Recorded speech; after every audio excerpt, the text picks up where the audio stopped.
ഇരിക്കുവാനായിട്ട് ആഗ്രഹിക്കുന്നതിന് ആധാരമായിട്ട് 1 തെസ്സലോനിക്ക ലേഖനം 1-ാം അധ്യായം അതിൻ്റെ 6 മുതൽ 10 വരെയുള്ള വാക്യങ്ങൾ. 1 തെസ്സലോനിക്ക ലേഖനം 1-ാം അധ്യായത്തിന്റെ 6 മുതൽ 10 വരെയുള്ള വാക്യങ്ങൾ.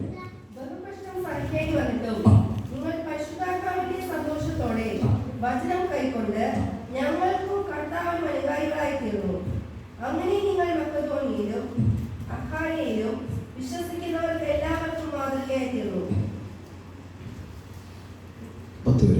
നിങ്ങളുടെ അടുക്കൽ നിന്ന് കർത്താവിന്റെ വചനം മുഴങ്ങിച്ചെന്നത് മക്കെദോന്യയിലും അഖായയിലും മാത്രമല്ല, എല്ലായിടവും നിങ്ങൾക്ക് ദൈവത്തിലുള്ള വിശ്വാസം പ്രസിദ്ധമായിരിക്കുന്നു.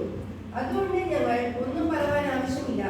ഞങ്ങൾക്ക് നിങ്ങളുടെ അടുക്കൽ എങ്ങനെയുള്ള പ്രവേശനം സാധിച്ചു എന്നും ജീവനുള്ള സത്യദൈവത്തെ സേവിപ്പാനും അവൻ മരിച്ചവരുടെ ഇടയിൽ നിന്ന് ഉയർപ്പിച്ച തന്റെ പുത്രനും വരുവാനുള്ള കോപത്തിൽ നിന്ന് നമ്മെ വിടുവിക്കുന്നവനുമായ യേശു സ്വർഗത്തിൽ നിന്ന് വരുന്നത് കാത്തിരിപ്പാനും നിങ്ങൾ വിഗ്രഹങ്ങളെ വിട്ട് ദൈവത്തിലേക്ക് എങ്ങനെ തിരിഞ്ഞു വന്നു എന്നും അവർ തന്നെ പറയുന്നു. നമുക്ക് എല്ലാവർക്കും വളരെ പരിചിതമായ വേദഭാഗമാണ് ഇന്ന് പകൽക്കാലം നമ്മൾ വായിച്ചത്. ഈ വാക്യങ്ങൾ തെസ്സലോനിക്ക സഭയ്ക്ക് എഴുതിയ ലേഖനമാണ് എങ്കിലും ദൈവ സഭകൾക്ക് എല്ലാം വളരെ ഉത്തേജനം നൽകുന്ന വളരെ അർത്ഥവത്തായ വാക്കുകളും വചനങ്ങളുമാണ് ഈ പുസ്തകത്തിൽ നമുക്ക് വായിക്കുവാനായിട്ട് ഇടയായി തീർന്നു. തെസ്സലോനിക്ക സഭയെക്കുറിച്ച് പറയുമ്പോൾ ഏറ്റവും അനുകരിക്കുവാൻ കൊള്ളാവുന്ന ഏറ്റവും മാതൃകാകരമായിരുന്ന ഒരു സഭയായിരുന്നു തെസ്സലോനിക്ക സഭ. അപ്പൊ തെസ്സലോനിക്ക സഭയ്ക്ക് ഈ ലേഖനം എഴുതുമ്പോൾ അതിന്റെ പശ്ചാത്തലം ഈ തെസ്സലോനിക്ക സഭയിൽ അധിക നാള് ശുശ്രൂഷിച്ച ആളല്ല പൗലോസ് അപ്പോസ്തലൻ. വളരെ ചുരുങ്ങിയ നാളുകൾ മാത്രമേ താൻ അവിടെ ശുശ്രൂഷിച്ചിട്ടുള്ളൂ. എന്നാൽ തൻ്റെ പ്രവൃത്തി മുഖാന്തരമായി, തൻ്റെ ശുശ്രൂഷ മുഖാന്തരമായി, താൻ വചനം പ്രസംഗിച്ചത് മുഖാന്തരമായിട്ട് അനേകർ എന്ത് ചെയ്തിട്ടുണ്ട്? യേശുവിനെ അറിഞ്ഞിട്ടുണ്ട്. ഒത്തിരി പേര് ദൈവഭാഗത്തേക്ക് വരികയും അവിടെ സഭ സ്ഥാപിക്കപ്പെടുകയും ഒക്കെ ചെയ്തത് തൻ്റെ ചുരുങ്ങിയ നാളത്തെ ശുശ്രൂഷ മുഖാന്തരമായിട്ടാണ്. അതിനുശേഷം തിമോഥെയോസും തൻ്റെ മറ്റ് ശിഷ്യന്മാരും ഒക്കെ ആ നാട്ടിൽ കടന്നു പോവുകയും ആ സഭയിൽ കടന്നു പോവുകയും അവിടുത്തെ സ്ഥിതിവിവരങ്ങൾ, അവിടുത്തെ കാര്യങ്ങളൊക്കെ പൗലോസ് അപ്പോസ്തലനെ ഗ്രഹിപ്പിക്കുമ്പോൾ, കാര്യങ്ങൾ പറയുമ്പോൾ അതിന് ആധാരമായി അതിനനുസൃതമായിട്ടുള്ള മറുപടി എന്ന നിലയിലാണ് എന്ത് ചെയ്യുന്നത്? ഈ ലേഖനം എഴുതുവാനായിട്ട് ഇടയായി തീർന്നിരിക്കുന്നത്. അതുകൊണ്ടാണ് അതിന്റെ പുസ്തകത്തിന്റെ ലക്ഷ്യം എന്തെന്ന് ചോദിച്ചാൽ, ഒന്ന്, യുവവിശ്വാസികളെ താൻ പഠിപ്പിച്ച അടിസ്ഥാന സത്യങ്ങളിൽ എന്ത് ചെയ്യണം? ഉറപ്പിക്കുവാനായിട്ട് ഇടയായി തീരണം. പുതിയതായി വന്നിരിക്കുന്ന വിശ്വാസികളെ താൻ പറഞ്ഞു കൊടുത്ത വിശ്വാസത്തിന്റെ അടിസ്ഥാന തത്വങ്ങളിൽ എന്ത് ചെയ്യണം? നിലനിർത്തുവാനായിട്ട് ഇടയായി തീരണം. രണ്ടാമതായിട്ട് കർത്താവിന് പ്രസാദകരമായ നിലയിൽ ഒരു വിശുദ്ധ ജീവിതം നയിക്കുവാൻ അവരെ എന്ത് ചെയ്യണം? പ്രബോധിപ്പിക്കണം. കർത്താവിന് പ്രസാദകരമായ നിലയിൽ ഒരു വിശുദ്ധ ജീവിതം നയിക്കുവാൻ അവരെ പ്രബോധിപ്പിക്കണം. നമുക്ക് ഈ ലേഖനത്തിന്റെ ബാക്കിയുള്ള അധ്യായങ്ങളൊക്കെ വായിക്കുമ്പോൾ അതിന്റെ കാര്യങ്ങൾ നമുക്ക് മനസ്സിലാക്കുവാനായിട്ട് ഇടയായി തീരും. മൂന്നാമതായിട്ട് ഇവൻ മരിച്ചുപോയ പ്രിയപ്പെട്ടവരെ ഓർത്ത് ദുഃഖിച്ചിരിക്കുന്ന പ്രിയപ്പെട്ടവരായിരിക്കുന്നവർ. മരിച്ചുപോയവരെ കുറിച്ചുള്ള അല്ലെങ്കിൽ അവരുടെ പുനരുദ്ധാനത്തെ കുറിച്ചുള്ള കാര്യങ്ങളെ കുറിച്ച് ഇവർക്കൊരു ആശങ്കയുണ്ടായിരുന്നു. അവർക്ക് എന്ത് ഭവിക്കും, എന്തായിരിക്കും എന്നുള്ള ഒരു ചിന്ത അവരുടെ ഉള്ളിലുണ്ടായിരുന്നു. അപ്പൊ അവർക്ക് ആശ്വാസം പകരുക എന്നുള്ളത്, അല്ലെങ്കിൽ അവരെ ആ കാര്യങ്ങളെ ബോധിപ്പിക്കുക എന്നുള്ളതും ഈ പുസ്തകത്തിന്റെ ഒരു ലക്ഷ്യമായിരുന്നു. നാലാമതായിട്ട് യേശുക്രിസ്തുവിന്റെ മടങ്ങി വരവിനെ കുറിച്ച് അവർക്കുള്ള പ്രത്യാശയിൽ അവരെ സ്ഥിരതയുള്ളവരായി നിലനിർത്തുവാൻ അവരെ പ്രോത്സാഹിപ്പിക്കുക എന്നുള്ളതും ഈ പുസ്തകത്തിന്റെ ലക്ഷ്യമാണ്. അപ്പൊ ഞാൻ പറഞ്ഞു വന്നത് അപ്പൊ യേശുക്രിസ്തുവിന്റെ മടങ്ങി വരവിനെ കുറിച്ച് അവർക്കൊരു ആശങ്കയുണ്ട്. അതായത് അപ്പോൾ തന്നെ അത് സംഭവിക്കുന്നു എന്നുള്ള നിലയിൽ അവർ എന്ത് ചെയ്തിരിക്കുന്നത്? അത് ഗ്രഹിച്ചിരിക്കുന്നത്. അപ്പൊ അതിനെക്കുറിച്ച് ഒരു ക്ലാരിറ്റി വരുത്തുക, അതിനെക്കുറിച്ചൊരു വ്യക്തത വരുത്തുക. അപ്പോൾ തന്നെ ആ പ്രത്യാശയിൽ എന്ത് ചെയ്യണം? അവരെ നിലനിൽക്കുകയും വേണം. കർത്താവിന്റെ മടങ്ങി വരവ് എപ്പോഴാകുന്നു അപ്പോൾ എല്ലാം എന്ത് ചെയ്യണം? ആ പ്രത്യാശ പ്രത്യാശയിൽ അവര് നിലനിൽക്കുവാനും ഇടയായി തീരണം. അതിനു വേണ്ടിയിട്ടാണ് ഹല്ലേലൂയ ആമേൻ ഈ ലേഖനം അല്ലെങ്കിൽ അവരെ പ്രോത്സാഹിപ്പിക്കുന്നതായിട്ട് ആ സ്ഥിരതയിൽ നിലനിൽക്കുവാൻ അവരെ പ്രോത്സാഹിപ്പിക്കുന്നത് കൂടിയാണ് ഈ ലേഖനം എന്ന് പറയുന്നത്. ഞാൻ പറഞ്ഞു വന്നത് എന്തെന്ന് ചോദിച്ചാൽ ഹല്ലേലൂയ ഇത് തെസ്സലോനിക്ക സഭയ്ക്ക് മാത്രമല്ല ഹല്ലേലൂയ ആമേൻ ദൈവത്തെ ആരാധിക്കുന്ന ക്രിസ്തുവിനെ ആമേൻ ഹല്ലേലൂയ ആമേൻ അനുകരിക്കുന്ന ഹല്ലേലൂയ ഏതൊരു വ്യക്തിക്കും ഏതൊരു സഭയ്ക്കും ഏതൊരു ദൈവവൈദ്യനും അനുകരിക്കുവാൻ കഴിയുന്ന ആമേൻ ഹല്ലേലൂയ അല്ലെങ്കിൽ ജീവിതത്തിൽ ഉണ്ടാകേണ്ടുന്ന അടിസ്ഥാനപരമായ കാര്യങ്ങളാണ് ഇത് ചെയ്തിരിക്കുന്നത് ഈ ലേഖനങ്ങളിൽ അടങ്ങിയിരിക്കുവാനായിട്ട് ഇടയായി തീർന്നത് ഹല്ലേലൂയ. അപ്പൊ ഇവിടെ നമ്മൾ വായിച്ച വേദഭാഗത്തിലേക്ക് നമ്മൾ കടന്നു വരുമ്പോൾ ഹല്ലേലൂയ ആമേൻ അതിന്റെ ആമേൻ 10ാമത്തെ വാക്യം ഹല്ലേലൂയ ഇങ്ങനെ പറയുന്നു ഹല്ലേലൂയ. അതിന്റെ 10ാമത്തെ വാക്യം ഒന്ന് വായിക്കാമോ? ആ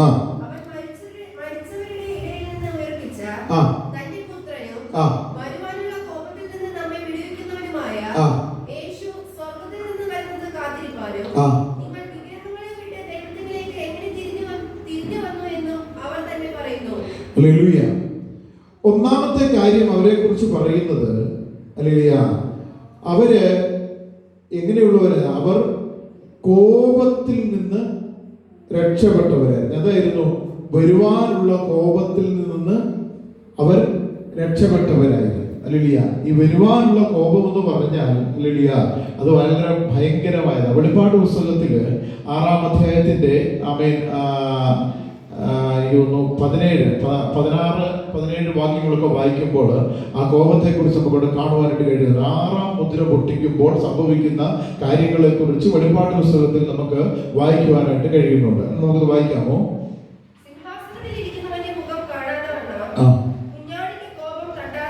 കുഞ്ഞാടിന്റെ കോപം തട്ടാതെ വണ്ണവും ഞങ്ങളെ മറപ്പി. അതിന്റെ താഴേക്കുള്ള അതിന്റെ മുകളിലേക്കുള്ള ഭാഗങ്ങൾ വായിക്കുമ്പോൾ അത് കുറച്ചുകൂടി അവൻ വ്യക്തമായിട്ട് നമുക്ക് മനസ്സിലാക്കുവാനായിട്ട് ഇടയായി തീരും ഹല്ലേലൂയ. അപ്പോൾ വരുവാനുള്ള കോപത്തിൽ നിന്ന് ഹല്ലേലൂയ എന്ത് ചെയ്യണം? അവരെ മറയ്ക്കുവാനായിട്ട് ഇടയായി തീർന്നു ഹല്ലേലൂയ. എന്ന് പറഞ്ഞാൽ ക്രിസ്തുവാണ് നമ്മുടെ സങ്കേതം ഹല്ലേലൂയ. വരുവാനുള്ള കോപത്തിൽ നിന്ന് എന്ത് ചെയ്യണം? ഓടിപ്പോകുവാനായിട്ട് ഇടയായി തീരണം ഹല്ലേലൂയ. എല്ലാവർക്കും 6-ാം മുദ്ര പൊട്ടിക്കുന്നത് മുതലുള്ള ഭാഗങ്ങളൊന്ന് വായിക്കാമോ? അല്ലെങ്കിൽ വെളിപ്പാട് പുസ്തകം 6-ാം മുദ്ര പൊട്ടിച്ചപ്പോൾ സൂര്യൻ കരിമ്പടം പോലെ കറുത്തു, ചന്ദ്രൻ മുഴുവൻ രക്തതുല്യമായി തീർന്നു, അത്തിവൃക്ഷം പെരുങ്കാറ്റ് കൊണ്ട് കുലുങ്ങിയിട്ട് കായ് എപ്രകാരമാണോ ഉതിർന്നു വീഴുന്നത് അതുപോലെ ആകാശത്തിലെ നക്ഷത്രങ്ങൾ എന്ത് ചെയ്യുക? ഉതിർന്നു വീഴുകയാണ്. പുസ്തകത്തിന്റെ ചുരുള് ചുരുട്ടുന്നത് പോലെ ആകാശം എന്ത് ചെയ്യുന്നു? മാറിപ്പോയി. എല്ലാ മലയും ദ്വീപുകളും സ്വസ്ഥാനത്ത് നിന്ന് എന്ത് ചെയ്യുക? ഇളകിപ്പോവുകയാണ്. ഭൂമിയിലെ രാജാക്കന്മാരും മഹത്തുക്കളും സഹസ്രാധിപന്മാരും ധനവാന്മാരും ബലവാന്മാരും സകലദാസനും സ്വതന്ത്രനും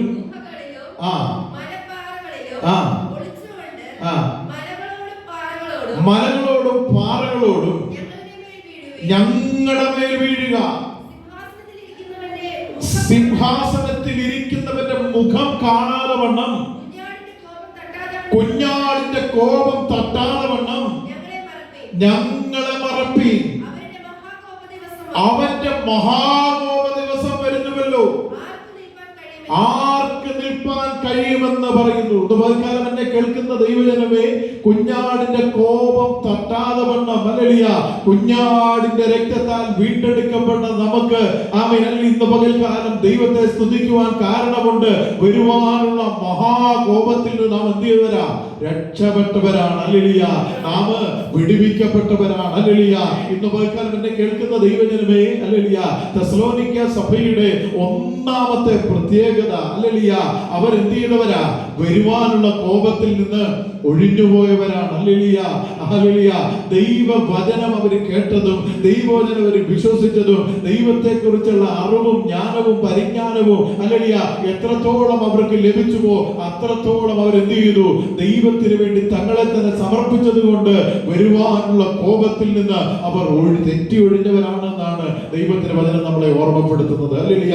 ഇന്ന് പകൽക്കാലം എന്നെ കേൾക്കുന്ന ദൈവജനമേ, ഹല്ലേലൂയ, ദൈവത്തിന്റെ വചനം പലകുറി കേൾക്കുകയും ദൈവത്തിന്റെ വചനം പലകുറി വായിക്കുകയും ധ്യാനിക്കുകയും ഹല്ലേലൂയ പല നിലകളിൽ ഗ്രഹിക്കുകയും ചെയ്തിട്ടും ഹല്ലേലൂയ ആമേൻ ദൈവ കോപത്തിൽ നിന്ന് തെറ്റി ഒഴിയാത്ത അനേകർ അധിവസിക്കുന്ന ഈ ഭൂമിയിലാണ് നാം ആയിരിക്കുന്നത്. ഹല്ലേലൂയ. ഇന്ന് പകൽക്കാലം ഹല്ലേലൂയ നമ്മൾ ചിന്തിക്കേണ്ടുന്ന വസ്തുത ആമേൻ ദൈവത്തിന്റെ കോപത്തിന്റെ പാത്രങ്ങളായി മാറുവാനല്ല, ദൈവ കോപത്തിൽ നിന്ന് ആമേൻ തെറ്റി ഒഴിഞ്ഞ് ദൈവത്തിലുള്ള പ്രത്യാശയിൽ നിലനിൽക്കുവാനാണ് എന്നെയും നിന്നെയും ദൈവം തിരഞ്ഞെടുത്തിരിക്കുന്നതെന്നുള്ള വസ്തുത ഇന്ന് പകൽക്കാലം നാം മറന്നു പോകരുത്. ഹല്ലേലൂയ. അപ്പൊ തെസ്സലോനിക്ക സഭ ഒരു മാതൃകയുള്ള സഭയാണെന്ന് പറഞ്ഞാൽ അവരുടെ ഒന്നാമത്തെ ക്വാളിറ്റി അവർ വരുവാനുള്ള കോപത്തിൽ നിന്ന് ഒഴിഞ്ഞുപോയവരാണ് എന്ന് പറഞ്ഞാൽ അവർ ദൈവത്തിന്റെ വരവിന് വേണ്ടി ആമേൻ സന്തോഷത്തോടെ കാത്തിരിക്കുന്നവരാ. ഹല്ലേലൂയ. പ്രത്യാശയോടെ കാത്തിരിക്കുന്നവരാ. ഹല്ലേലൂയ. അങ്ങനെയുള്ളവർക്ക് എന്തില്ല? ഭയമില്ല. Hallelujah, hallelujah. നമുക്ക് എന്തില്ല? ഭയമില്ല. ഹല്ലേലൂയ. കുഞ്ഞാടിന്റെ കോപ ദിവസം നമ്മൾ എന്ത് ചെയ്യില്ല? കാണുകയില്ല. അതിനു മുമ്പ് നമ്മൾ എന്ത് ചെയ്യും? ദൈവഭാഗെ എടുക്കപ്പെടുവാനായിട്ട് ഇടയായിത്തീരും. ആ ഒരു പ്രത്യാശയും ആ ഒരു ഉറപ്പും ആ ഒരു ധൈര്യവും എന്ത് ചെയ്യണം? ദൈവമക്കളായി നമുക്ക് ആമേൻ ഹല്ലേലൂയ ഓരോരുത്തരുടെ ജീവിതത്തിൽ ഉണ്ടാകുവാനായിട്ട് ഇടയായിത്തീരണം. ഹല്ലേലൂയ. അതൊരു ക്വാളിറ്റിയാ. ഹല്ലേലൂയ. തെസ്സലോനിക്ക സഭയുടെ ക്വാളിറ്റി ആയിട്ട് എടുത്തു പറയുന്നത് അതാണ്. ഹല്ലേലൂയ. അവരെന്ത് ചെയ്തതാ? കോപത്തിൽ നിന്ന് ഒഴിഞ്ഞവരാ. ദൈവകോപത്തിൽ നിന്ന് ഒഴിഞ്ഞുപോയവരാണ്. ഹല്ലേലൂയ. രണ്ടാമതായിട്ട് ഹല്ലേലൂയ അവർ ദൈവത്തിങ്കലേക്ക് തിരിഞ്ഞവരാണ്. ഹല്ലേലൂയ. എന്താണ് ആ വാക്യം പറയുന്നത്? അങ്ങനെയാണ്, നിങ്ങൾ വിഗ്രഹങ്ങളെ വിട്ട് ദൈവത്തിങ്കിലേക്ക് എങ്ങനെ വന്നുവെന്ന് അവർ തന്നെ പറയും. ഹല്ലേലൂയ. ഇതുപോലെ തന്നെ കേൾക്കുന്ന ദൈവജനമേ, ഹല്ലേലൂയ, അവൻ അവരുടെ ഒരു പ്രത്യേകതയാണ് അവിടെ എടുത്തു പറയുന്നത്. ഹല്ലേലൂയ. അവിടെ അനേക വിഗ്രഹങ്ങളെ ആരാധിച്ച് അനേക നിലകളിൽ അനേക ദൈവങ്ങളെ പ്രസാദിപ്പിച്ചു കൊണ്ടിരുന്ന ഒരു ജനസമൂഹമായിരുന്നവർ. ഹല്ലേലൂയ. എന്നാൽ സത്യവചനം അവരുടെ ഉള്ളിൽ കയറിയപ്പോൾ, ദൈവവചനം അതതിന്റെ നിലകളിൽ അവരുടെ ഉള്ളിലേക്ക് കടന്നു വന്നപ്പോൾ അവർക്കുണ്ടായ മാനസാന്തരം എന്ന് പറയുന്നത് അത്ഭുതകരമായ മാനസാന്തരം. അതാണ് പറയുന്നത്. ഹല്ലേലൂയ. ആമേൻ. നിങ്ങൾ വിഗ്രഹങ്ങളെ വിട്ട് ദൈവത്തിലേക്ക് എങ്ങനെ തിരിഞ്ഞു? ഹല്ലേലൂയ. ഒരു ആമേൻ അവർക്കുണ്ടായ ആ ഒരു ട്രാൻസ്ഫോർമേഷൻ എന്ന് പറഞ്ഞാൽ ഹല്ലേലൂയ നമ്മൾ കാണുന്നത് പോലെ നമ്മൾ ഗ്രഹിക്കുന്നത് പോലെ വലിയ വ്യത്യാസമാണ്. ഒറ്റയടിക്ക് എന്ത് ചെയ്യുന്നത്? പൂർണ്ണമായി എന്ത് ചെയ്തു? അവരെ തിരിയുവാനായിട്ട് ഇടയായിത്തീർന്നു. ഹല്ലേലൂയ. ഇന്ന് പകൽക്കാലം എന്നെ കേൾക്കുന്ന ദൈവജനമേ, ഹല്ലേലൂയ, ഇന്നും ദൈവത്തെ ആരാധിക്കുന്നുവെന്ന് ദൈവത്തെ സ്തുതിക്കുന്നുവെന്ന് അഭിമാനിക്കുന്ന നാം പല വിഗ്രഹങ്ങളുടെ മുമ്പിൽ എന്ത് ചെയ്യുന്നുണ്ട്? വണങ്ങുന്നുണ്ട്. ഹല്ലേലൂയ. വിഗ്രഹം എന്ന് പറഞ്ഞാൽ ഉണ്ടാക്കി വെച്ചിരിക്കുന്ന എന്തെങ്കിലും ഒരു ഹല്ലേലൂയ രൂപം എന്നുള്ള അർത്ഥത്തിലല്ല. ഹല്ലേലൂയ. ദൈവത്തിൽ നിന്നും ദൈവസ്നേഹത്തിൽ നിന്നും നിന്നെ മറയ്ക്കുന്ന മാറ്റുന്ന അനേക വിഗ്രഹങ്ങൾ നമ്മുടെ മുമ്പിലുണ്ട്. അതിനെ ജയിക്കുവാൻ നിനക്ക് കഴിഞ്ഞില്ല എങ്കിൽ നിനക്ക് മാതൃകകരമായ ഒരു ക്രിസ്തീയ ജീവിതം നയിക്കുവാൻ കഴിയുകയില്ല എന്നാണ് ദൈവത്തിന്റെ വചനം നമ്മളെ ഓർമ്മപ്പെടുത്തുന്നത്. Hallelujah, hallelujah. ദൈവത്തിൽ നിന്ന് നമ്മെ മറയ്ക്കുന്ന, ഹല്ലേലൂയ, ദൈവ സ്നേഹത്തിൽ നിന്ന് നമ്മെ മാറ്റിക്കളയുന്ന, ഹല്ലേലൂയ, ദൈവത്തോടുള്ള ഭക്തിയിലും ഏകാഗ്രതയിൽ നിന്നും നമ്മളെ മാറ്റിക്കളയുന്ന എന്തുണ്ടോ അതൊക്കെ വിഗ്രഹം തന്നെയാണ്. ഹല്ലേലൂയ.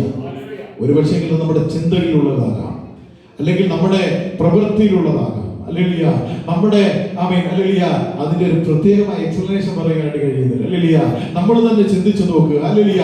എനിക്ക് വീണ്ടും വണ്ണം ദൈവത്തെ ആരാധിക്കുവാനും വീണ്ടും വണ്ണം ദൈവം ആഗ്രഹിക്കുന്ന നിലയിലേക്ക് എന്റെ ജീവിതത്തെ ഉയർത്തുവാൻ കഴിയാതെ വണ്ണം എന്നെ തടയുന്ന, എന്നെ പിന്തിരിപ്പിക്കുന്ന എന്താണോ അതാണ് എന്റെ ജീവിതത്തിലെ വിഗ്രഹം. ഹല്ലേലൂയ. അതിനെ നീ എന്ത് ചെയ്യണം?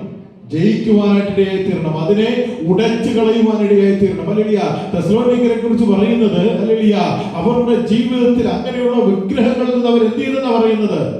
തിരിഞ്ഞു എന്ന്. Hallelujah, hallelujah. തിരിഞ്ഞു എന്ന് പറഞ്ഞാൽ എന്താ അതിന്റെ അർത്ഥം? ഹല്ലേലൂയ. നേരെ ഓപ്പോസിറ്റ് ആയി. ഹല്ലേലൂയ. അവർ പൂർണ്ണമായിട്ട് എന്ത് ചെയ്തു? അതിനെ ഉപേക്ഷിക്കുവാനായിട്ട് ഇടയായി തീർന്നു. അങ്ങനെ പൂർണ്ണമായി ഉപേക്ഷിച്ച് ദൈവസന്നിധിയിലേക്ക് എന്ത് ചെയ്യണം? കടന്നു വരുവാനായിട്ട് ഇടയായി തീരണം. ഹല്ലേലൂയ. ഞാൻ ഈ പറഞ്ഞതിന്റെ അർത്ഥം ഹല്ലേലൂയ, ഹല്ലേലൂയ, നമ്മുടെ ഒക്കെ ജീവിതത്തിൽ നമ്മൾ തന്നെ ശോധന ചെയ്യണം. എന്താണ് കർത്താവേ ഞാൻ ഹല്ലേലൂയ, എനിക്ക് ഹൃദയത്തിൽ ചിലപ്പോഴൊക്കെ എന്തുണ്ട്? വലിയ ആഗ്രഹമുണ്ട് ദൈവത്തിന് വേണ്ടി എന്തെങ്കിലുമൊക്കെ ചെയ്യണമെന്ന്. ഹല്ലേലൂയ. എനിക്ക് വലിയ താല്പര്യമുണ്ട് ഹല്ലേലൂയ, ദൈവം ആഗ്രഹിക്കുന്നത് പോലെയൊക്കെ നിൽക്കണമെന്ന്. ഹല്ലേലൂയ. എന്നാൽ എന്തുകൊണ്ടാണ് കഴിയാത്തത്? ഹല്ലേലൂയ. നമ്മൾ തന്നെ ഒന്ന് ചിന്തിച്ചു നോക്കിയാൽ മതി. ഹല്ലേലൂയ. എന്താ അതിന് നമ്മുടെ ജീവിതത്തിലുള്ള തടസ്സം? ഹല്ലേലൂയ. എന്താണ് നമ്മുടെ തടസ്സം? ഹല്ലേലൂയ. നമ്മുടെ ജോലിയാണോ? നമ്മുടെ ഭവനത്തിന്റെ അന്തരീക്ഷമാണോ? അല്ലെങ്കിൽ നാം ആയിരിക്കുന്ന ഇടങ്ങളിലെ പ്രയാസമാണോ? ഹല്ലേലൂയ. അല്ലെങ്കിൽ എൻ്റെ വ്യക്തിപരമായ ജീവിതത്തിലെ എന്തെങ്കിലും വീഴ്ചയാണോ? എൻ്റെ എന്തെങ്കിലും കുറവുകളാണോ? എൻ്റെ സ്വഭാവത്തിലെ വൈകല്യമാണോ? ഹല്ലേലൂയ. എന്താണ് എനിക്ക് ദൈവത്തോട് അടുക്കുവാൻ കഴിയാത്തത്? നമ്മൾ തന്നെ എന്ത് ചെയ്യുക? ശോധന ചെയ്യുവാനായിട്ട് ഇടയായി തീരട്ടെ. ഹല്ലേലൂയ. ദൈവം പറയുന്നത് അത് തന്നെ. ഹല്ലേലൂയ.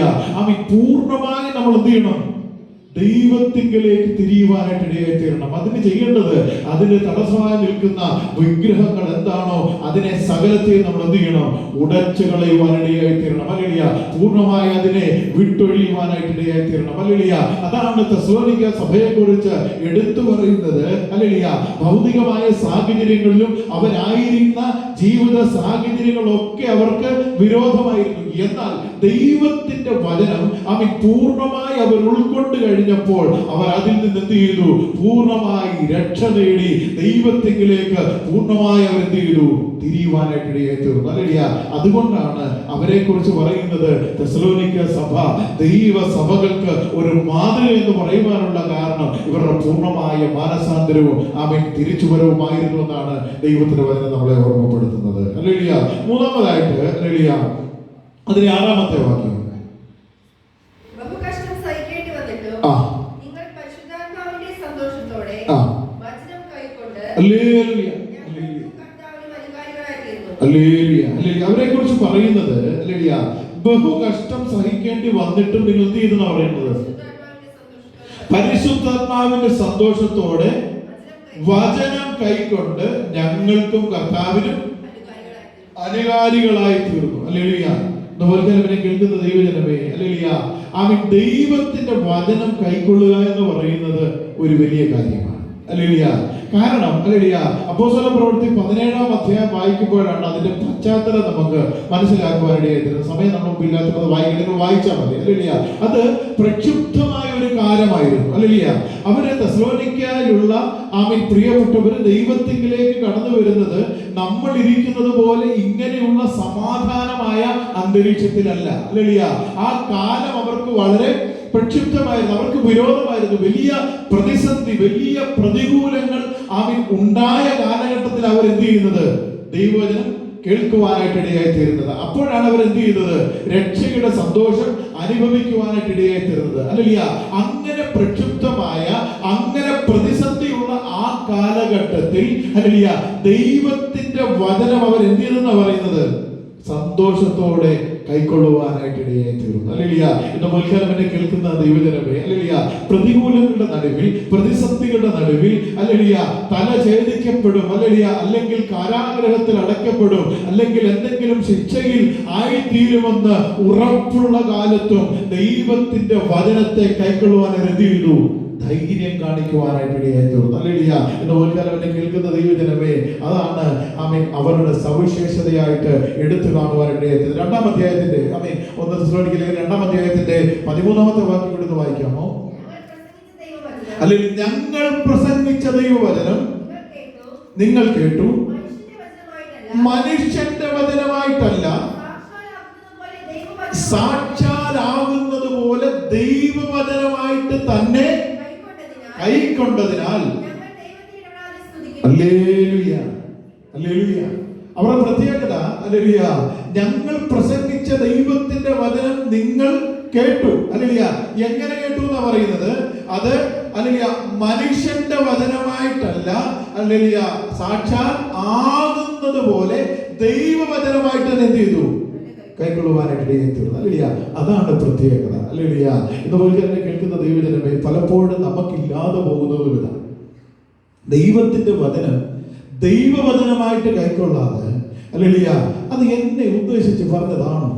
അല്ലേലിയ, ചില നമ്മുടെയൊക്കെ ഹൃദയത്തിൽ വരുന്ന ചില, കാരണം നമ്മുടെ ജീവിതത്തിന്റെ കുറവെന്തെന്ന് അല്ലേലിയ നമ്മളെക്കാൾ നന്നായിട്ട് വേറെ ആർക്കും അറിയില്ല. നമ്മൾ ആരാണെന്ന് നമ്മളെ, അല്ലേലിയ, ഞാൻ ആരാണെന്ന് എന്നേക്കാൾ നന്നായിട്ട് വേറെ ആർക്കും അറിയില്ല. അല്ലേലിയ, അപ്പൊ ചില കാര്യങ്ങൾ അല്ലേലിയ അവൻ നമ്മുടെ സ്വഭാവത്തോടോ ജീവിതത്തോടോ ചേർന്ന് വരുന്നത് ദൈവത്തിന്റെ വചനത്തിൽ നിന്ന് കേൾക്കുമ്പോൾ നമ്മുടെ ഉള്ളിൽ വരുന്നത് അത് ദൈവവചനമാണ്. അത് ദൈവത്തിന്റെ ആത്മാവെന്നോട് സംസാരിക്കുന്നതാണ്. എൻ്റെ സ്വഭാവത്തിന്റെ രൂപീകരണത്തിന് വേണ്ടി, എൻ്റെ ജീവിതത്തിന്റെ വിശുദ്ധിക്ക് വേണ്ടി, എൻ്റെ ആമേൻ അല്ലേലിയ ജീവിതത്തെ ക്രമപ്പെടുത്തേണ്ടതിന് വേണ്ടി ദൈവത്തിന്റെ വചനമാണ് എന്നോട് ഇടപെടുന്നത് എന്ന് ഗ്രഹിക്കേണ്ടതിന് പകരം നമ്മൾ ചിന്തിക്കുന്നത് എന്താ? ഇത് എന്തോ അറിഞ്ഞും കേട്ടും വെച്ചിട്ട് പാസ് എനിക്കിട്ട് കുത്തിയത്, അല്ലെങ്കിൽ ദൈവവചനം പറയുന്നവര് അല്ലേലിയ അത് എനിക്കിട്ടൊന്നും എന്ത് ചെയ്തതാ, തോണ്ടിയതാ. അല്ലേലിയ, ഇങ്ങനെയാ നമ്മുടെ ചിന്താഗതി. അല്ലേലിയ, ഇന്ന് പൽക്കാലം എന്നെ കേൾക്കുന്ന ദൈവജനമേ, അല്ലേലിയ, ദൈവത്തിന്റെ വചനം എന്ന് പറയുന്നത് ഇരുവായിട്ടുള്ള വാളാ. അല്ലേലിയ, ഇന്നും മനഃപൂർവ്വമായിട്ട് ഞാൻ നിങ്ങളെ കുത്തിയാൽ ആ കുത്തി എനിക്കും എന്ത് ചെയ്യും, കൊള്ളുവാനായിട്ട് ഇടയായി തീരും. അല്ലേലിയ, അങ്ങനെ ആരും ചെയ്യുകയില്ല എന്ന് ഞാൻ വിചാരിക്കുന്നത്. അല്ലേലിയ, ഞാൻ പറഞ്ഞു വന്നത് ചോദിച്ചാൽ, അല്ലേലിയ, ദൈവത്തിന്റെ വചനം അല്ലേലിയ ശുശ്രൂഷിച്ചത് പൗലോസും തന്റെ കൂടെയുള്ളവന്മാർ അല്ലെങ്കിൽ കൂടെയുള്ളവരാണ് എന്ന് അവർക്കറിയാം. അല്ലേലിയ, എന്നാൽ അത് മനുഷ്യന്റെ ശബ്ദമായിട്ടല്ല എന്ത് ചെയ്തത്, അവർ കേൾക്കുവാനായിട്ട് ഇടയായി തീർന്നത്. അത് ദൈവവചനമായിട്ട്, അത് ദൈവത്തിന്റെ അരുളപ്പാടായിട്ട്, അവൻ പരിശുദ്ധാത്മാവിന്റെ ശക്തിയിൽ അപ്രകാരം അവരെന്ത് ചെയ്തു, അവരുടെ ഹൃദയങ്ങളിലേക്ക് അതിനെ എടുക്കുവാനായിട്ട് ഇടയായി തീർന്നു. അത് അവരുടെ ഏറ്റവും വലിയൊരു ക്വാളിറ്റി ആയിട്ട് എന്ത് ചെയ്യുന്നത്, ഇവിടെ വിളിച്ചു കാണിക്കുന്നത്. അല്ലേലിയ, എന്നെ കേൾക്കുന്ന ദൈവജനമേ, അല്ലേലിയ, അവരെ കുറിച്ച് പറയുന്നത് അല്ലേലിയ ദൈവത്തിന്റെ വചനം അല്ലേലിയ അവൻ കൈക്കൊണ്ടവരായിരുന്നു. അല്ലേലിയ, എങ്ങനെ? അത് അതിനെ അതിന്റെ ഗൗരവത്തോട് അല്ലേലിയ ദൈവവചനത്തെ ദൈവത്തിന്റെ വചനമാണ് എന്നും ദൈവത്തിന്റെ അരുളപ്പാടാണ് എന്നും ദൈവത്തിന്റെ വായിൽ നിന്ന് വരുന്ന മൊഴികളാണ് എന്നുള്ള ആ പൂർണ്ണ ബോധ്യത്തോടും അതിന്റെ ഗൗരവത്തോടും എന്ത് ചെയ്യുന്നു, കൈക്കൊള്ളുവാനായിട്ട് ഇടയായിത്തീർന്നു. അല്ലേലിയ, അതാണ് ദൈവമക്കൾക്ക് വേണ്ടുന്ന ഏറ്റവും വലിയൊരു ആവശ്യം. അല്ലേലിയ, ദൈവവചനത്തെ എന്ത് ചെയ്യണം, ഗൗരവമായിട്ട് കൈക്കൊള്ളുവാനിടയായിത്തീർന്നു. ദൈവവചനമാണ് നമ്മോട് ഇടപെടുന്നത്, ദൈവവചനമാണ് നമ്മോട് സംസാരിക്കുന്നത് എന്നുള്ള ഒരു ബോധ്യം എപ്പോഴും നമ്മുടെ ഉള്ളിൽ ഉണ്ടാകുവാനായിട്ട് ഇടയായിത്തീരണം. 9-ാമത്തെ വാക്യം ഒന്ന് വായിക്കാമോ? ഞങ്ങൾക്ക് നിങ്ങളുടെ അടുക്കൽ എങ്ങനെയുള്ള പ്രവേശനം സാധിച്ചു, ജീവനുള്ള സത്യദൈവത്തെ സേവിപ്പാനും മരിച്ചവരുടെ ഇടയിൽ നിന്ന് ഉയർപ്പിച്ച തന്റെ പുത്രനും വരുവാനുള്ള കോപത്തിൽ നിന്ന് നമ്മെ വിടുവിക്കുന്നവനുമായ യേശു സ്വർഗ്ഗത്തിൽ നിന്ന് വരുന്നത് കാത്തിരിപ്പാനും ദൈവത്തിലേക്ക് എങ്ങനെ തിരിഞ്ഞുവെന്നും അവർ തന്നെ പറയുന്നു. സ്തോത്രം. ഹല്ലേലൂയ. ഒന്ന് അല്ലേലൂയ, അടുത്ത ഭാഗം പറയുന്നത് അവർ ജീവനുള്ള ദൈവത്തെ സേവിക്കുവാൻ അവരെ തന്നെ എന്ത് ചെയ്തവരാ, സമർപ്പിച്ചവരാ. ഹല്ലേലൂയ. ആമേൻ. അത് താഴേക്ക് വായിക്കുന്നവർ ഊമവിഗ്രഹങ്ങളെ സേവിച്ചുകൊണ്ടിരുന്നവരാ. എന്നാൽ യാഥാർത്ഥ്യം മനസ്സിലായപ്പോൾ ദൈവത്തിന്റെ വചനം അതതിന്റെ നിലയിൽ അവരുടെ ഉള്ളിൽ ക്രിയ ചെയ്തപ്പോൾ അവർ ദൈവസഭയിൽ തീരുമാനമെടുത്തു, എന്ത് ചെയ്യണം? ഹല്ലേലൂയ, ജീവനുള്ള ആമേൻ സത്യ ദൈവത്തെ ആമേൻ പൂർണ്ണ ഹൃദയത്തോടെ സേവിക്കണം എന്ത് ചെയ്ത് തീരുമാനിച്ചുറപ്പിച്ച് ജീവിതത്തെ സമർപ്പിച്ചവരാണ് തെസ്സലോനിക്കയിലുള്ള ദൈവമക്കൾ. ഹല്ലേലൂയ. ഇതുപോലെ എന്നെ കേൾക്കുന്ന ദൈവജനമേ, ഹല്ലേലൂയ, ആമേൻ ദൈവത്തിന്റെ സേവയ്ക്ക് വേണ്ടി, ദൈവത്തിന്റെ വചനത്തിന് വേണ്ടി, ദൈവത്തിന്റെ പ്രവൃത്തികൾക്ക് വേണ്ടി ആമേൻ തങ്ങളെ തന്നെ പരിപൂർണമായി സമർപ്പിച്ചവരായിരുന്നു ആര്? തെസ്സലോനിക്കയിലെ വിശ്വാസം. അതുകൊണ്ടാണ് അവരെ കുറിച്ച് പറയുന്നത് തെസ്സലോനിക്ക സഭ ദൈവസഭകൾക്ക് ഒരു മാതൃക എന്ന് പറയാനുള്ള കാരണം. ഹല്ലേലൂയ, ആമേൻ തങ്ങളെ തന്നെ ദൈവത്തിന്റെ സേവയ്ക്ക് വേണ്ടി എന്ത് ചെയ്തവരാ, സമർപ്പിച്ചവരാ. ഹല്ലേലൂയ. ഇതുപോലെ എന്നെ കേൾക്കുന്ന ദൈവജനമേ, ഹല്ലേലൂയ, ദൈവത്തിന്റെ സേവയ്ക്ക് വേണ്ടി ആമേൻ തങ്ങളെ തന്നെ സമർപ്പിക്കുക എന്ന് പറഞ്ഞാൽ ഹല്ലേലൂയ നാളെ മുതൽ നിങ്ങൾ ഹല്ലേലൂയ എല്ലാവരും വെള്ളയിട്ട് അങ്ങ് ഹല്ലേലൂയ സുവിശേഷ വേല എന്ന് പറഞ്ഞ് അങ്ങനെ ഇറങ്ങി ഫുൾ ടൈം ആയിട്ട് അങ്ങനെ പോകണമെന്നല്ല. ഹല്ലേലൂയ, നിങ്ങളായിരിക്കുന്ന മേഖലകളിൽ, നാം ആയിരിക്കുന്ന ഇടങ്ങളിൽ, നാം പോകുന്ന ഇടങ്ങളിൽ, നാം ഇടപെടുന്ന ആമേൻ സ്ഥലങ്ങളിൽ ഹല്ലേലൂയ എവിടെയെല്ലാം ദൈവം നമുക്ക് അവസരത്തെ ആമേൻ ദൈവത്തിന്റെ വചനം പറയുവാൻ, ദൈവത്തിന്റെ സാക്ഷ്യം പറയുവാൻ ആമീൻ നൽകുന്നുവോ അവിടെ ധൈര്യത്തോടെ പറയുവാൻ, ഹല്ലേലൂയ, ലജ്ജയില്ലാതെ പറയുവാൻ, ഹല്ലേലൂയ, അവിടെ ഹല്ലേലൂയ പരിശുദ്ധാത്മാവിന്റെ ശക്തിയോടെ പറയുവാൻ ആമീൻ നമ്മളെ തന്നെ എന്ത് ചെയ്യണം? ആമീൻ സമർപ്പിക്കപ്പെട്ടവരായിരിക്കണം നമ്മൾ. ഹല്ലേലൂയ, ഏത് സാഹചര്യങ്ങളിലും, ഏത് അവസ്ഥകളിലും, ഏത് നേരത്തും, ഏതിടങ്ങളിലും ആമീൻ ദൈവത്തിന്റെ നാമത്തെ ഉയർത്തുവാൻ നമ്മളെ തന്നെ ദൈവഭാഗം സമർപ്പിച്ചു കൊടുത്തവരായിരിക്കണം ദൈവമക്കളെന്നാണ് ദൈവത്തിന്റെ വചനം നമ്മളെ ഓർമ്മപ്പെടുന്നത്. അവരെ കുറിച്ച് പറയുന്നതാ, അവർ ദൈവ സേവയ്ക്കായി അവരെ തന്നെ എന്ത് ചെയ്തു?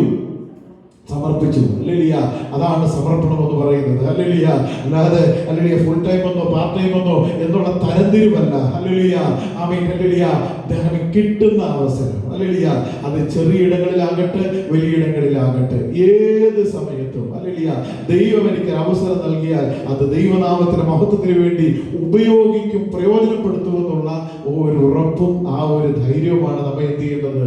മുന്നോട്ട് നയിക്കുവാൻ ഇടയായിത്തീരുന്നത്. അതാണ് നമ്മുടെ ജീവിതത്തിന് ഉണ്ടാകേണ്ടത്. അതായിരുന്നു തെസ്സലോനിക്ക സഭയുടെ പ്രത്യേകത. ഇന്ന് ഒരു കാലം കേൾക്കുന്ന ദൈവജനമേ, അടുത്തതായിട്ട് ഹല്ലേലൂയ ആമീൻ 10-ാം വാക്യത്തിൽ പറയുന്നത് ഹല്ലേലൂയ ദൈവപുത്രന്റെ വരവിന് വേണ്ടി എന്ത് ചെയ്തവരാ? ആമീൻ കാത്തിരുന്നവരാ. ഹല്ലേലൂയ, ഹല്ലേലൂയ, ആമീൻ. നമ്മുടെ കർത്താവ് ആമീൻ എത്രയും വേഗം വരുമെന്ന് ഹല്ലേലൂയ അക്കാലത്ത് എന്ത് ചെയ്തതാണ്? അവർ കേട്ടവരാ. ഹല്ലേലൂയ, പൗലോസ് അപ്പോസ്തലൻ അവരോട് പ്രസംഗിച്ചത് എന്താണ്? ഹല്ലേലൂയ കർത്താവിന്റെ വരവിനെ കുറിച്ചൊക്കെ. ഹല്ലേലൂയ, ആമീൻ. അന്ന് മുതൽ അവർ എന്ത് ചെയ്യുകയാണ്? ഹല്ലേലൂയ, അതെപ്പോൾ സംഭവിക്കും, അതെപ്പോൾ ഹല്ലേലൂയ എപ്പോഴാണ് ഞങ്ങൾക്ക് ആ ഒരു ഭാഗ്യം ലഭിക്കുന്നതെന്നുള്ള ആ ഒരു പ്രത്യാശയോട് എന്ത് ചെയ്തതാ? കാത്തിരുന്നവരാ. ഹല്ലേലൂയ എന്ന് പറഞ്ഞാൽ എന്നെ കേൾക്കുന്ന ദൈവജനമേ, ഹല്ലേലൂയ ദൈവപുത്രന്റെ വരവിന് വേണ്ടി കാത്തിരിക്കുക എന്ന് പറഞ്ഞാൽ ഹല്ലേലൂയ അത് മടുപ്പ് ഉളവാകുവാൻ പാടില്ല. ഹല്ലേലൂയ, ആമീൻ. ആ പ്രത്യാശയെ കുറിച്ച് തീത്തോസിന് ലേഖനം എഴുതുമ്പോൾ പറയുന്നത്, ആ പ്രത്യാശ എങ്ങനെയുള്ളതെന്നാണ് പറയുന്നത്? അത് ഭാഗ്യകരമായ പ്രത്യാശ. ഹല്ലേലൂയ, ആമീൻ. എന്താണ് ആ ഭാഗ്യം? ഹല്ലേലൂയ, ആമീൻ. ഹല്ലേലൂയ, ഞാൻ നിങ്ങൾക്ക് സ്ഥലമൊരുക്കുവാൻ പോകുന്ന കർത്താവിന്റെ വാഗ്ദത്തമാണ്. ഹല്ലേലൂയ, ഞാൻ ഹല്ലേലൂയ ഇരിക്കുന്ന ഇടത്ത് നിങ്ങളെയും ഇരുത്തേണ്ടതിന് ഹല്ലേലൂയ ഞാൻ എന്ത് ചെയ്യും? പിന്നെയും വന്ന് നിങ്ങളെ എന്റെ അടുക്കൽ ചേർത്തുകൊള്ളും. അത് നമ്മുടെ പ്രത്യാശയാണ്. ഹല്ലേലൂയ, ആ ഭാഗ്യകരമായ പ്രത്യാശ എല്ലായ്പ്പോഴും ധൈര്യത്തോടെ ആമീൻ മുറുകെ പിടിക്കുവാനായിട്ട് ഇടയായി തീരണം. ഹല്ലേലൂയ, അവരെ ആ പ്രത്യാശയിൽ ഉറപ്പിക്കുവാൻ വേണ്ടിയിട്ടാണ് പൗലോസ് അപ്പോസ്തലൻ പറയുന്നത്, ആമീൻ, കർത്താവ് തൻ ഗംഭീരനാദത്തോടും പ്രധാന ദൂതന്റെ ശബ്ദത്തോടും ദൈവത്തിന്റെ കാഹളത്തോടും കൂടി എന്ത് ചെയ്യും? സ്വർഗത്തിൽ നിന്ന് ഇറങ്ങി വരികയും ഹല്ലേലൂയ ബാക്കി ക്രിസ്തുവിൽ മരിച്ചവർ ഹല്ലേലൂയ മുമ്പേ ഉയർക്കും, പിന്നെ ജീവനോട് ശേഷിക്കുന്നവരായ നാം അവനെ എതിരേൽപ്പാൻ മേഘങ്ങളിൽ എടുക്കപ്പെടും. ഈ വചനങ്ങളെ കൊണ്ട് അന്യോന്യം എന്ത് ചെയ്യണം? ആശ്വസിപ്പിക്കുവാനായിട്ട് ഇടയായി തീരണം. ഹല്ലേലൂയ, ഈ വചനം കേൾക്കുമ്പോൾ ആശ്വാസമാണോ തോന്നുന്നത് അതോ ഭയമാണോ തോന്നുന്നത്? ഹല്ലേലൂയ, എന്നെ കേൾക്കുന്ന ദൈവജനമേ, ഹല്ലേലൂയ ദൈവസന്നിധിയിലായിരിക്കുന്ന ഏതൊരു വ്യക്തിക്കും, ഹല്ലേലൂയ ദൈവത്തിൽ പ്രത്യാശ വെച്ചിരിക്കുന്ന ഏതൊരു വ്യക്തിക്കും ഈ വചനം ആശ്വാസമാണ്. ഹല്ലേലൂയ, എന്റെ കർത്താവ് വരും. ഹല്ലേലൂയ, എന്റെ കർത്താവ് ഹല്ലേലൂയ താൻ ഇരിക്കുന്ന ഇടത്ത് എന്നെയും ഇരുത്തും. ഹല്ലേലൂയ, ആമേൻ. അവങ്കൽ പ്രത്യാശ വെച്ചിരിക്കുന്നവരെ ആമേൻ സകലരെയും ചേർക്കുവാൻ എന്റെ കർത്താവ് വരുമ്പോൾ ഞാനും അവനോട് കൂടി ഹല്ലേലൂയ എടുക്കപ്പെടും, അവന്റെ മുമ്പിൽ ഞാനും കാണപ്പെടുമെന്നുള്ള ഉറപ്പ്, ധൈര്യം, പ്രത്യാശ. ഹല്ലേലൂയ, അത് ആർക്കുണ്ടായിരുന്നു? തെസ്സലോനിക്കയിലെ വിശ്വാസികൾക്കുണ്ടായിരുന്നു. ഹല്ലേലൂയ, ആമീൻ. ഇന്നും ദൈവത്തിന് വേണ്ടി കാത്തിരിക്കുന്ന ദൈവമക്കളെന്ന് അഭിമാനിക്കുന്ന നമ്മുടെയൊക്കെ ജീവിതത്തിൽ ഉണ്ടാകേണ്ടുന്ന ആ പ്രത്യാശ, ഈ ഭാഗ്യകരമായ പ്രത്യാശയാണ് നമ്മുടെ ക്രിസ്ത്യ ജീവിതത്തെ എന്ത് ചെയ്യുന്നത്?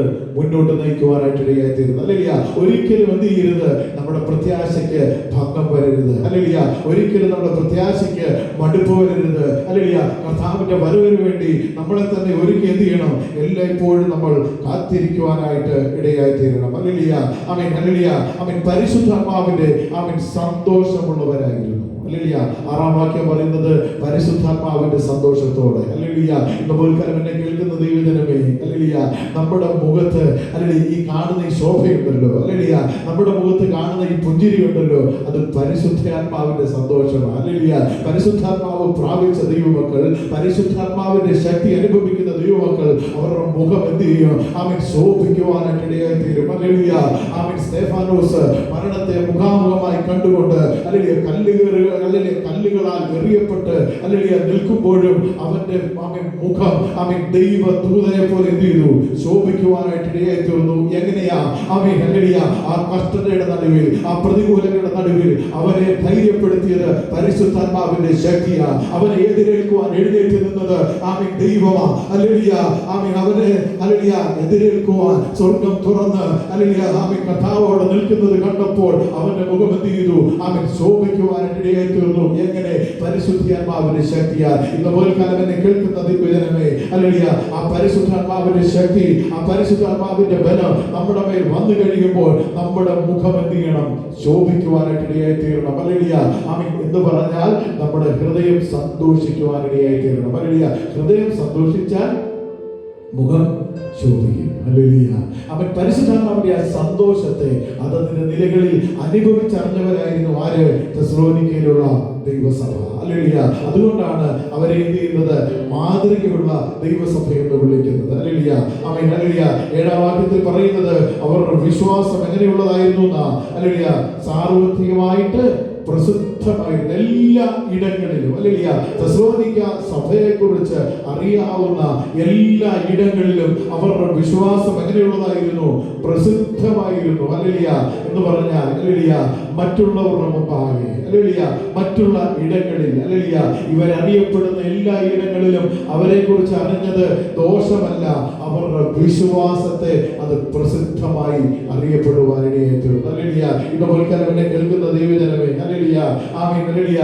ആമേൻ. മിസ്ബ എന്ന് പറയുന്ന ഒരു സഭ ഈ നല്ലൂർ എന്ന് പറയുന്ന സ്ഥലത്ത് ഉണ്ട് എന്ന് മറ്റുള്ളവർ അറിയുമ്പോൾ, ഹല്ലേലൂയ, അവര്, ഹല്ലേലൂയ, നമ്മളെ കുറിച്ച് വിലയിരുത്തേണ്ടത്, ഹല്ലേലൂയ, തെസ്സലോനിക്ക സഭയെ കുറിച്ച് പറഞ്ഞതുപോലെ അവരുടെ വിശ്വാസം സാർവത്രികമായി പ്രസിദ്ധമായിരുന്നു എന്ന് പറഞ്ഞാൽ, ഹല്ലേലൂയ, ദൈവസഭയിൽ ദൈവമക്കൾക്കുള്ള വിശ്വാസവും ദൈവസഭയിൽ കടന്നു വരുന്ന ദൈവമക്കളുടെ ജീവിതത്തിൽ വിശ്വാസത്താൽ അവർ നേടുന്നതോ, വിശ്വാസത്താൽ അവർ ജീവിക്കുന്നതോ, വിശ്വാസത്തിന് വേണ്ടി അവർ വിലകൊടുക്കുന്നതോ, വിശ്വാസത്തിന് വേണ്ടി നിലനിൽക്കുന്നതുമായ കാര്യങ്ങൾ, ഹല്ലേലൂയ, ദൈവനാമത്തിന്റെ മഹത്വത്തിന് വേണ്ടി എന്തായി മാറും? പ്രസിദ്ധമായി മാറുവാനിടയായി തീരും. എപ്പോൾ? ഹല്ലേലൂയ, നമ്മൾ ദൈവമുമ്പാകെ നമ്മളെ തന്നെ സമർപ്പിച്ചു കൊടുക്കുമ്പോൾ. ഹല്ലേലൂയ. ദൈവമക്കളെ, ഹല്ലേലൂയ, തെസ്സലോനിക്ക സഭ എന്ന് പറയുന്നത്, ഹല്ലേലൂയ, ഒരു മാതൃകകരമായ സഭയായിരുന്നുവെങ്കിൽ നമ്മളും മാതൃകകരമായ ഒരു ജീവിതം നയിക്കുവാനിടയായി തീരണം. ഹല്ലേലൂയ.